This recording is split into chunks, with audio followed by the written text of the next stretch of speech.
मेरा क्या नाम है? कभी होता है सर मां पढ़ेगी बेटा नाम साथ खरीद नमाज पढ़ेगा, बीवी पढ़ी शोहरा करता है, शोहर पढ़ा बीवी खड़ी होगी, भाई पढ़ा बहन आगे नमाज सही है, चाहे महिला चाहे ना महिला। अगर इस तरह से साथ में नमाज पढ़ी जाए, ये इतना फासला हो तकरीबन इतना 3-3.5 मीटर का इस तरह साथ में अगर ये फासला है तो नमाज सही है, शरीयत का मसला है, मजाक नहीं। ये इतना फासला कम से कम अगर लेडीज जेंट्स का है तो नमाज सही है। अगर इस तरह साथ में पढ़ा चाहे इतना ज़्यादा सख्ती करो, आसान तरीका। ये लेडीज खड़ी मारती है, एक कदम हो गया लेडीज यहाँ दोनों की नमाज सही हो जाएगी। सलवात दे दो मोहम्मद वाले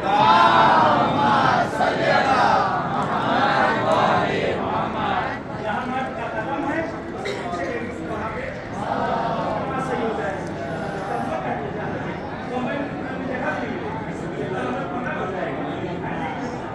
तो यह है कि किसी भी जगह तो अभी यहाँ आज और कल ये मसला जरूर पेश आएगा।